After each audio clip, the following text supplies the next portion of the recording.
It's one of history's great puzzles. How does a small, conquered nation, one that's constantly caught between the world's biggest empires, manage to not just survive, but actually outlast every single one of them? They didn't have the armies, they didn't have the land. So what was their secret weapon? Well, it wasn't a sword or a shield.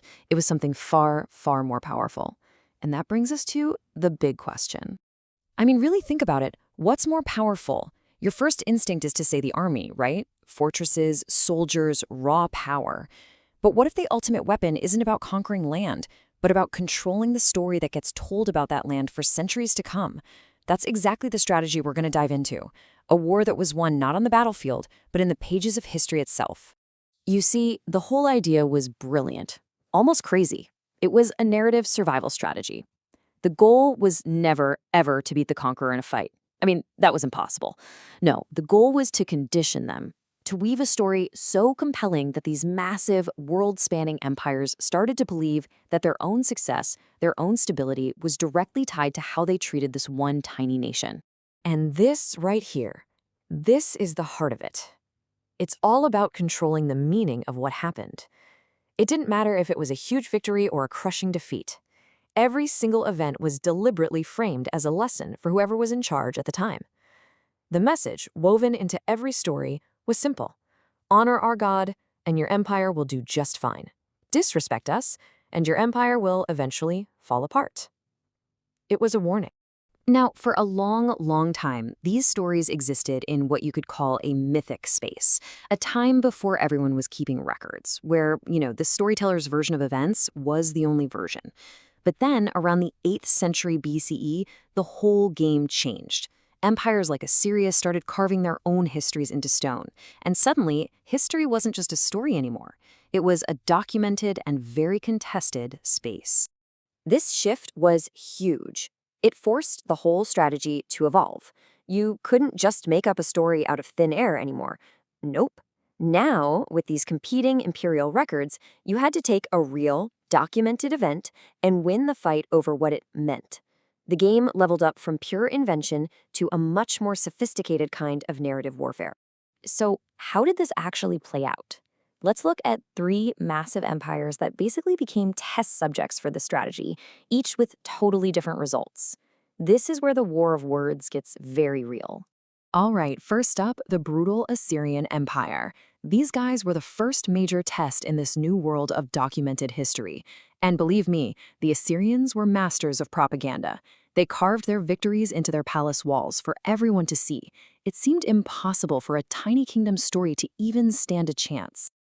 And there it is, the Assyrian version of the story, straight from the king himself. It's a story of pure domination.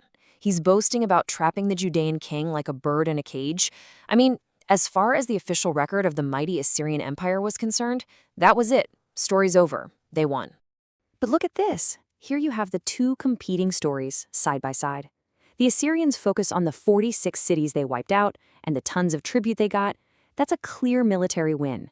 But the Judean account, it brilliantly shifts the focus to the one city that didn't fall, Jerusalem. They claim a divine plague wiped out the Assyrian army. They don't deny the facts of the campaign, they just completely reframe its meaning. Suddenly, the survival of the capital is the only thing that matters, a stunning theological victory snatched right from the jaws of a military disaster. Okay, so next let's look at the Persian Empire. This is where we see the strategy really hit its peak. The Persians didn't just put up with the Judeans, they actively supported them. They practically became partners. And the Judean story gives a very powerful reason why. This is just incredible.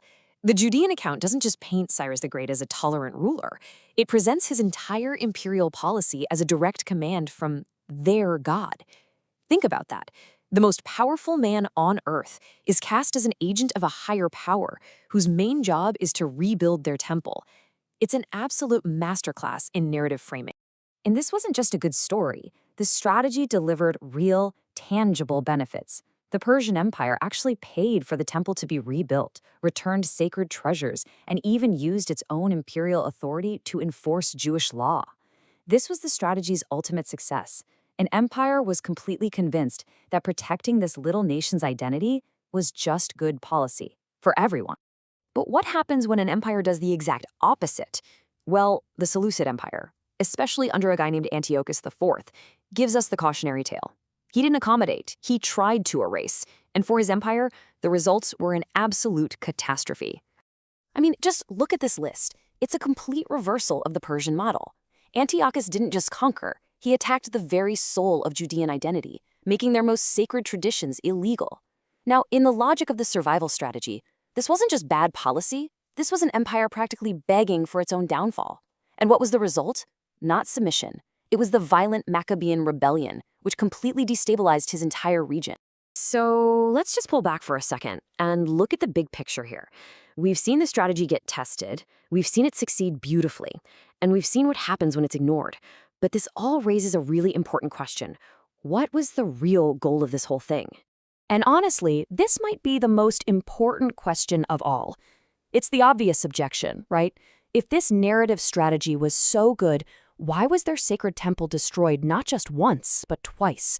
Why was there still so much suffering? The answer, and this is the true genius of it, is that the goal was never to prevent all suffering. It was never about winning every battle or holding on to political power. The real objective was the survival of the people and their identity. It was always a long game, designed to use every single outcome, even a crushing defeat, to condition the next empire that was bound to come along. Think about it like this. When Jerusalem survived the Assyrians, the lesson for the next empire was, see, our God protects us. But then, when Babylon later destroyed the city, the lesson just shifted. Sure, our God punished us for our sins, but hey, look what happened to the Babylonians. Their empire fell too. Every single event, whether it was a victory or a total catastrophe, was weaponized into a lesson for the future.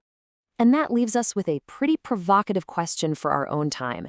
An ancient strategy designed to control the meaning of events in a world flooded with competing records? Sound familiar? In our modern age of endless information, disinformation, and battling narratives, this ancient war of words feels more relevant than ever. It really forces us to ask, today, who controls what history means?